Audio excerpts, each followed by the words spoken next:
guys, it's time to make some soup. Oh, I love soup, especially this time of year. In January, it's cold, and this is such a great, wonderful way to throw together a soup really quickly for a beautiful lunch or dinner. This is our tortellini soup. Now, this soup is kind of famous because a lot of Italian restaurants are offering tortellini soup these days.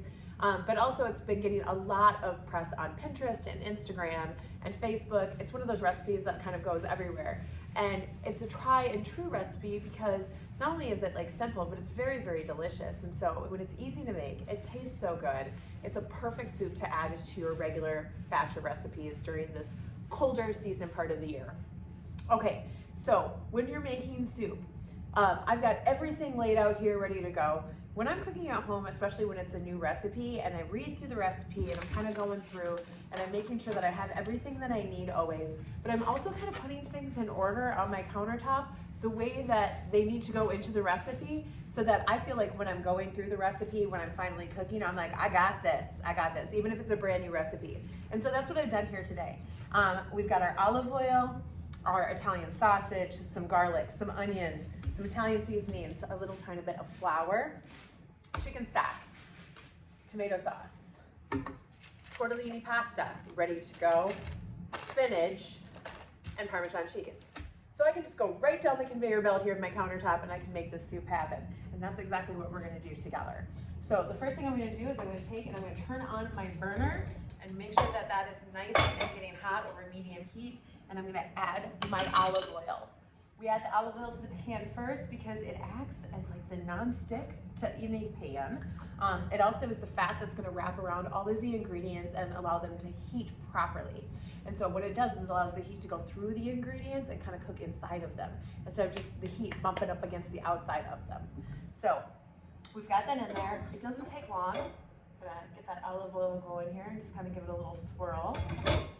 And I've got everything kind of prepped in this recipe, so it is ready to just combine in the pan. When I feel the heat coming off the oil, I'm not sticking my hand in the oil by any means, but I'm gonna look and the olive oil gets a little bit more shimmery when it gets hot enough to do this. The other thing we're kind of looking for is we're gonna hear a sizzle. So what I like to do is I'm gonna just take one little tiny piece of this pork sausage here, I'm gonna put it in the pan, and when it starts to sizzle, I'll know it's time to put the rest of the stuff in here. So that's a really good way to kind of test that and get that ready to go. I've pre-minced the garlic cloves that are in here. Garlic is such a, either you love it or you love it, right? No, sometimes people don't like garlic. I love garlic, and so this recipe it calls for 3 cloves of garlic. Of course, you can adjust that to your own taste. If you're not too big on garlic, you can maybe like take that back down to like 2 or 1. If you love garlic, you can certainly add more garlic to this as well. So I've got my minced garlic ready to go. And then I've also got my 1 medium onion chopped up. And so this is a little bit, probably over a cup of chopped onion. Of course, it's gonna cook down a little bit. It's not gonna end up being a cup of onion when it's all said and done because onions like to kind of shrink up a little bit when they're cooking. But that's already pre-chopped, ready to go. So that's kind of our first phase here. We're gonna brown the meat. We're gonna add the aromatics. And then we're gonna kind of go on to adding the next parts of our soup. So I can hear that sizzling. So now what I'm gonna do is I'm gonna take, and I'm gonna dump in the rest of our meat here, and we're gonna start to brown this Italian sausage. You can use, this is a pork sausage, you could use a chicken sausage or a turkey sausage if you'd like. Really kind of whatever you'd like to kind of brown and get in there, that's up to you and your decision on how you're gonna make this tortellini soup here. I like the Italian sausage because it's got just like, got some flavors already happening inside of that sausage. It also has just like the teeniest little bit of heat in there. And if you like things spicy, I would highly recommend putting a couple red pepper flakes in here too, maybe 1/4 of a teaspoon of red pepper flakes, and that'll kind of kick things up a notch if you want a little bit of extra heat in your soup also. It doesn't take long to brown the sausage because our oil is already hot. Now if we add the sausage into a cold pan, it's gonna take longer. And then what happens is the oil kind of doesn't insulate the meat so much as it like soak into it when it's cold, and then you don't get that nice browning effect that you really want to have happen. All right, we're gonna take, and I'm just kind of taking my wooden spoon and I'm kind of just stabbing at it to make sure that that breaks down into littler pieces. The littler pieces of sausage you have also, the faster that gonna cook because they have more surface area. So that makes sense. Smaller pieces cook faster than bigger pieces. All right, so I'm gonna take and I'm gonna stir that around in my pan here. It's been about a minute. Show you here really quick. Our meat is still pink. So I know that it is not ready yet. So that's the cool thing about using this Italian sausage too, is that it's kind of gonna show you when it's ready, when it's browned, and it's cooked through here, because it's not gonna be pink anymore. All right. Now, while I'm doing this and making this meal, as I'm making a meal here today, making some of our Italian favorites, is that this is the time where as I'm doing one project, I usually have got 3 other projects going on in the kitchen, so that dinner can be done at the same time. And so this is what needs my most attention, because I gotta be at the stove doing this. This is a really great way that you could actually start maybe your dough rising if you're making garlic breadsticks like we are to serve with our soup today. Or I've got our dessert, we've got a delicious Oreo biscotti that's hanging out in the oven. And I'm kind of making this dinner today with you the way that I would make it at home if I want everything kind of done at the same time today. So I've got those projects already started and going. Our dough is rising to make our garlic bread knots. I got Oreos hanging out in the oven. And then the thing that needs my attention is gonna get my attention because I got those other projects out of the way. Okay, now I've got browned sausage. It's not pink anymore like it was before. And so to this, now we're gonna add our aromatics. First thing first, onions, okay? Chopped onions, get those mixed in. Get them covered, and not only the olive oil, but now the fat that's also with that pork sausage. That's gonna flavor the onions. The onions are gonna flavor the sausage. They're gonna be so happy together. It's gonna start to smell really, really good. This base here, this Italian sausage and onion and garlic base, is not just something for soup. This is like nice, really, really nice base. If you wanna make your own homemade tomato sauce to go with pasta, this is a really, really great base for that too. And you could do that making your sauce from scratch, or even just amp up your favorite jar or can sauce by putting this base in there and then dumping that can on top of it. Very quick way to amp up really cool store-bought sauces. All right, our onions are covered in a little bit of that fat. They are glossy and they're shiny. And I want them to get a little bit more translucent, but I got enough stuff in there right now that I know I'm not gonna burn the garlic if I add it. So I'm gonna take the minced garlic, and you know I added all 3 cloves. I'm gonna add all 3 cloves of minced garlic in there and give that a little stir too. The reason I wait a minute before I add the garlic is because garlic, especially minced garlic, is so small that if we throw it in at the same time as the onions, it's gonna cook way faster. And so it has a tendency to burn because there's actually more sugar in it as well. And so if you wait just a minute and take a breath before you add your minced garlic in, it allows the onions to kind of catch up to how fast that minced garlic is gonna cook. So we're gonna stir that in there. Keep it stirring, keep it stirring. Now at any point that you're cooking on your stove and you're like, well, it is really, really sizzling. It is really going really kind of hot. Take a minute. The soup can be cooked on medium low too. It's just gonna take a little bit longer. That's another reason why it's really nice to kind of have, like I said, my kind of conveyor belt of ingredients that I can bring over to the stove, is that I know I can cook on high because I know I've already done the hard stuff in advance. I've already done the work, so I can just kind of start plumping and throwing stuff in there. Okay. Garlic. Italian sausage. Italian sausage has a really cool spice in it called fennel, and what that is kind of, it belongs to the licorice family, so you just gotta get this little hint of licorice and herbs that are in there in that Italian sausage too. Which brings us to our next thing, Italian seasonings. So these are dried Italian seasonings, pre-measured in our kit, ready to go.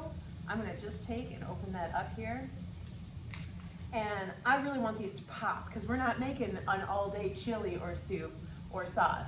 We're making it a soup here in under 20 minutes. And so I'm gonna take and I'm gonna grab them in my hands and I'm gonna crush them into the soup. And what that's gonna do is it's gonna release all those oils that are in those dried leaves and help that kind of pop and bloom right away. And stir that in there, okay? The next thing I'm gonna do is, because I want the soup to be just a teeny bit thicker than like a broth soup, is I'm gonna take and we're gonna add 2 tablespoons of flour. And what this is gonna do is kind of act like a roux, and it's gonna grab a lot of that fat from the sausage and from our olive oil, and it's gonna start to act and come together, so it's gonna be a thickener inside of our soup.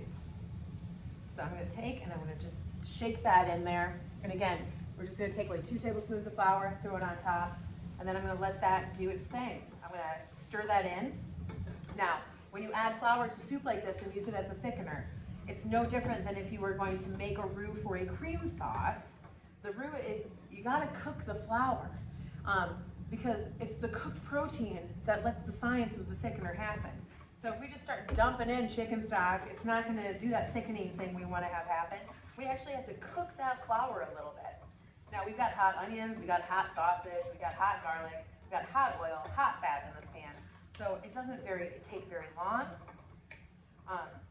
And instantly the sound changed. The sound changed in my soup because all that extra moisture and oil that was like popping and sizzling in the bottom of my pan got sucked up by that flour. And so we're gonna take and I'm gonna stir that around. Make sure it's not sticking to the bottom of my pan, but we're just cooking it. Okay? Let that go. Here we are. Okay. I'm going to show you up close here what my soup looks like. So it just looks like meat. It looks like I got some meat just hanging out in a pan, and that's what I got. It's flavored meat. Thickened, ready to go flavored meat. So let's turn this into a soup. Here we go. Give this a little shake here. We're going to have 4 cups of chicken stock. That's $1. So we're going to take, and I'm just going to dump that in. I'm going to crank this back up to high now, because I'm adding this liquid, and this liquid is not hot, it's not cold. I didn't grab it from the refrigerator. It'd never been opened before, so I got to keep it at room temperature, which is nice because that means it's going to heat up faster. Okay, we're going to take and we're going to stir that in. And then we're also going to take and we're going to stir this tomato sauce in. We're going to dump the can of tomato sauce in there too. Calls for 8 ounces, 1 can of tomato sauce. So this 1 can of tomato sauce is actually 15 ounces, and so I'm not going to put the whole can in. I'm only going to put like half a can in. Now if you want to extend your soup and make a lot more soup, you could of course dump the whole can in. So we're going to take and I'm going to dump in about 8 ounces there, about half a can. There we go. Looks good to me. And then we're going to stir that in there. It's also a good soup to make if you had if you were cooking Italian at home and all of a sudden you got things like leftover, you got like a half a can of tomato sauce from one cooking project, or you've got a half a can of tomato paste. This is a good way to clean out your fridge from a lot of Italian flavors and maybe ingredients. Also leftover vegetables too. You're not restricted to just these kind of vegetables that are in here. You could, at the time you add your onions, also add some carrots and some celery and amp that up too. Lots of different things that you could put in there. That'd be really, really good. Okay, now we got pasta rules. So we're gonna cook our pasta in here, and this soup, we are at 13 minutes, you guys. We're gonna totally hit our half an hour get soup on the table mark today. So what we're gonna do is we're gonna take and we are gonna add in our tortellini, and I'm gonna crank this up to high, and we are gonna boil this. And we're gonna kind of follow the package ingredients and make sure that our tortellini is cooked, because each package of tortellini has a little bit different rules on the back of the package as far as what it takes to actually cook this. Now, it's very soupy and brothy now with that chicken stock. It's drippy. So I'm not gonna lift up the pan anymore and show you until it's finished. So I'm just gonna give that a little stir. Now, on this particular package of tortellini, it says here, oh my goodness, so easy peasy. Gently boil for 2 minutes until desired tenderness. All right, 2 minutes, I can handle that. So we're gonna bring this to a boil. We're gonna let it go for 2 minutes. And while that's happening, this is where we get out our spinach and our Parmesan cheese. Because our spinach, you can leave it a whole leaf and then they kind of flop around in your soup, or you can take and you can just shred them up with your fingers into little pieces. But my very favorite way to add spinach to a soup is to do something called a chiffonade cut. And that's where we add little ribbons of spinach into our soup. And so I just take a pile and I roll them up into a tube. And you can either do this with a knife or a trusty kitchen scissors here. Very carefully, without cutting your fingers. This is one of my favorite tools. I'm just gonna take and I'm gonna snip off the stems, and And then I'm just gonna cut thin pieces into little ribbons. All right, and the same thing can basically be done like a rustic way. Grab your pile, rip them into little ribbons and shred them up. This is a great job for little fingers. If you've got everybody cooking together in the kitchen, this is a job that everybody can kind of get involved in and help rip up and shred some spinach. Especially those friends who maybe aren't into eating that spinach so much, but once you get them going on it, that's their job. They're in it, and then more likely to try their cool food too. All right. We've got our spinach cut up here to add into our soup. Our soup is now boiling on the edges. So I'm gonna give it a little stir here so that it comes together and starts boiling all over the place. And once that happens, we're gonna count to 120. No, we're not. We're gonna let it just go for the 2 minutes. We're gonna let it go. We're gonna test one of those tortellinis and make sure that it tastes really, really good. We're gonna add our spinach. We're gonna add our Parmesan cheese. So we got that cooking in there. But I do want the spinach to cook. I just don't want it to be like overcooked. So I'm gonna grab my noodle out here, let it cool off a little bit. Feel it. Oh, that feels pretty soft. That's good. Here we go. Throw our spinach in. Now, Parmesan cheese, because everybody's gonna want some Parmesan cheese. In my house, I would save this and put it on the individual bowls as you plate so that everybody gets the same amount of Parmesan cheese, although you can mix it into the soup too if you like. Okay, stir that in there. Make sure that it's not too high and it doesn't boil over. And that, my friends, is tortellini soup in under 20 minutes. We hit 17 minutes. All right, you guys, thank you guys so much for joining us. I hope that you add this to your recipes that you make at home. It is one of my favorites and so easy to adapt and add different pastas and noodles and vegetables and everything like that. Line it up, make some soup. Super, super easy. Thank you.